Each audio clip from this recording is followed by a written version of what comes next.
नमोस्तुते श्री एस के जैन महाराष्ट्र से अपनी शंका रख रहे हैं। नरक पृथ्वियां आकाश व वलयों पर आधारित हैं। वलय तीन ही होते हैं या एक, तो कौन सा?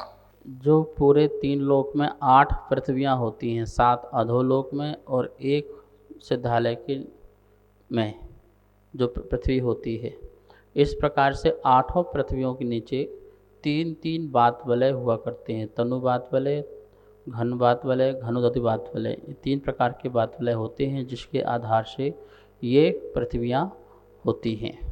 नमोस्तुते श्री अशोक सौगानी अम्बावाड़ी जयपुर राजस्थान से अपनी शंका रख रहे हैं। आगम में एलक जी महाराज के पद का उल्लेख नहीं मिलता है, तब इस पद का सृजन कब हुआ? छुल्लक जी महाराज को क्या श्रावक के घर के बाहर जाकर धर्म लाभ कहकर अपने कटोरे में आहार लेकर उपाश्रम में आकर आहार लेना चाहिए अथवा श्रावक के घर में ही आहार लेना चाहिए? जब भी हम प्रश्न बोलते हैं, पूछते हैं, तो हम एकदम से बोल देते हैं आगम में हमें नहीं देखा। आपने आगम पढ़ा ही कितना जो आपने आगम में मिलेगा? 1-2-4 पुस्तकें पढ़ने से कुछ होता नहीं है। देखिए, श्रावकाचार में 11वीं प्रतिमा के 2 भेद हुए हैं, उत्कृष्ट और जघन्य। क्या भेद हुए हैं? उसमें कहा है 2 वस्त्रधारी और 1 वस्त्रधारी। 2 वस्त्रधारी में एक दुपट्टा और एक लंगोटी, और 1 वस्त्रधारी में मात्र 1 लंगोटी। तो इस प्रकार से 2 वस्त्रधारी और 1 वस्त्रधारी सर्वोत्कृष्ट श्रावक के ये भेद श्रावकाचार में मिलते हैं, और ये सभी की सभी 30-35 जो श्रावकाचार हैं उन सब में मिलते हैं। हाँ, आप ये कह सकते हैं जो एलक नाम का जो शब्द है, ये शब्द सर्वत्र जगह नहीं मिलता है। 1-2 ग्रंथों में ही एलक जो शब्द है वो हमें देखने को मिलता है, लेकिन वो एलक का पद नहीं होता है, एक लंगोटीधारी का पद नहीं होता है, ऐसा नहीं है। उसका पद होता है, क्योंकि यदि पद ना होता तो सभी श्रावकाचार में ये बात नहीं आती कि 2 वस्त्रधारी वाला उत्कृष्ट श्रावक और 1 वस्त्रधारी वाला उत्कृष्ट श्रावक। वो एलक शब्द जो है वो अचेलक से बना है। किससे बना है? अचेलक। अचेलक मतलब एक चेलक और एक अचेलक। अचेलक शब्द जो है मुनिराज के लिए उपयोग करते हैं, और चेलक वस्त्रधारी को बोलते हैं। चेलक से ही एलक शब्द प्राकृत भाषा में बन के आया है, इस प्रकार से। और दूसरी बात, जो वो श्रावक हैं, वो छुल्लक आदि हैं, उनको सप्त घर से आहार लाने की विधि शास्त्र में आई हुई है। वो ला सकते हैं और ला करके एक स्थान में भोजन आदि कर सकते हैं, अथवा एक ही घर में पूर्ण आहार मिल जाए तो वहाँ पर बैठ कर के आहार ले सकते हैं।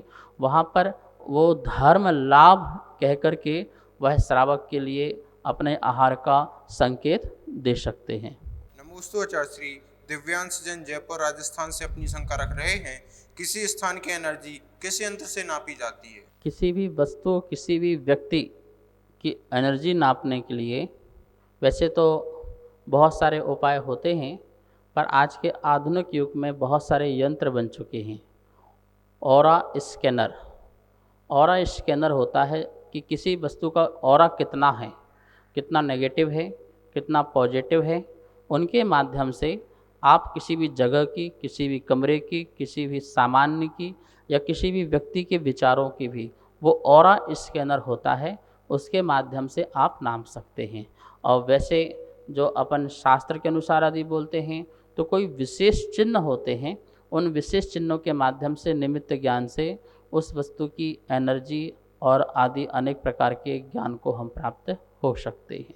नमोस्तुते श्री अमरेश सिंह सागर मध्य प्रदेश से अपनी शंका रख रहे हैं। असंख्यात प्रदेश व अनंत प्रदेश में क्या अंतर है?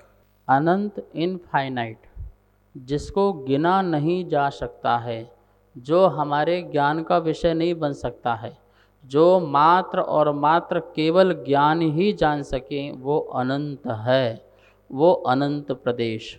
और अवधि ज्ञान मना पर ज्ञानी जिस चीज़ को जान सकें और वो असंख्यात प्रदेशों को जान सकते हैं, वो असंख्यात प्रदेश। असंख्यात और अनंत की परिभाषा जो है त्रिलोक प्रणति और त्रिलोक सार आदि ग्रंथों में शलाका, महाशलाका और प्रतिशलाका, इस प्रकार से उसके गणित के माध्यम से, उपमा आदि के माध्यम से वह बताया गया है। वहाँ पर हमें उसे विशेष रूप से जान लेना चाहिए। नमोस्तुते श्री राजकुमार शास्त्री सागर मध्य प्रदेश से अपनी शंका रख रहे हैं। 6 उपसम निमित्तिक अवधि ज्ञान क्या सम्यक दृष्टि को ही होता है? तत्वार सूत्र के प्रथम अध्याय में एक भाव प्रत्यय और एक गुण प्रत्यय नाम का अवधि ज्ञान बताया है। गुण प्रत्यय को ही छयोसम निमित्तक अवधि ज्ञान कहा है। जो तत्वार सूत्र में जो छयोसम निमित्तक अवधि ज्ञान बताया गया है वो सम्यक दृष्टियों की अपेक्षा ही बताया है। सम्यक ज्ञानी, क्योंकि सम्यक ज्ञान का वहाँ वर्णन चल रहा है, 5 ज्ञान का वर्णन चल रहा है और 5 ज्ञान में भी सम्यक ज्ञान का ही वर्णन चल रहा है। तो सम्यक ज्ञान जो है नियम से सम्यक दृष्टि को ही होता है। तो यहाँ पर जो आपने छयोसम निमित्तक जो अवधि ज्ञान पूछा वो भी सम्यक दृष्टि के लिए ही समझना। नमोस्तोचार्य श्री। अमित जैन इंदौर मध्य प्रदेश से अपनी शंका रख रहे हैं, अगर हम तरबूज आदि फल का त्याग किए हुए हैं तो क्या हम उसके बीज खा सकते हैं? इतनी भी आसक्ति क्या, जब आपने एक चीज़ छोड़ दी है तो उससे और भी जो वस्तुएं हैं वो भी छोड़ दिए जाएं। इस प्रकार से नहीं खाओ तो अच्छी बात है। नमोस्तोचार्य श्री। बाबूलाल जैन जयपुर राजस्थान से अपनी शंका रख रहे हैं, ज्योतिष देव कालोदधी व पुष्कर द्वीप से सुमेरु पर्वत की परिक्रमा किस प्रकार लगाते हैं? 5 मेरु होते हैं और 5 मेरु अपने अपने द्वीप में होते हैं।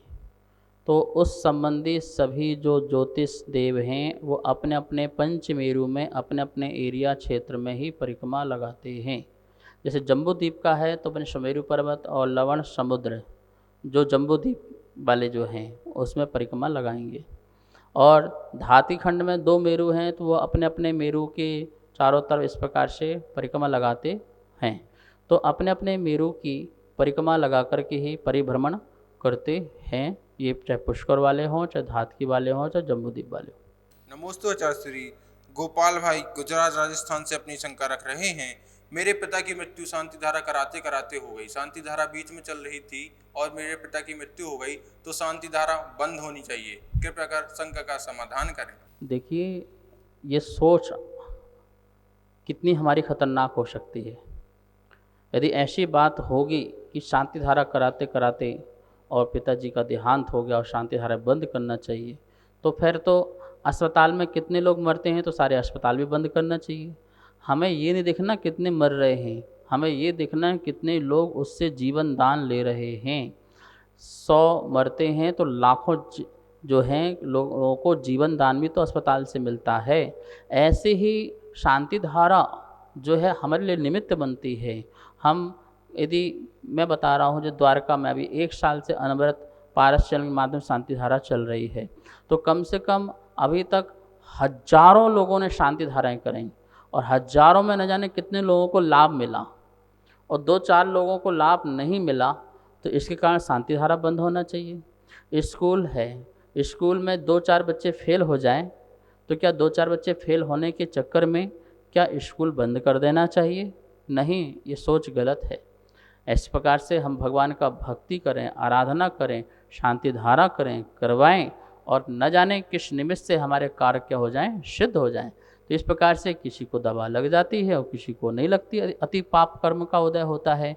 ऐसी प्रकार कभी कभी भक्ति हमारी लग जाती है और कभी पाप का उदय होता है तो नहीं भी लगती है। तो लगने वालों की संख्या ज़्यादा है, ठीक होने वालों की संख्या ज़्यादा है, स्कूल में पास होने वालों की संख्या ज़्यादा है, इसलिए स्कूल भी चलता रहेगा, अस्पताल भी चलता रहेगा और मंदिर में शांति धाराएं भी चलती रहेंगी और चलती रहना चाहिए।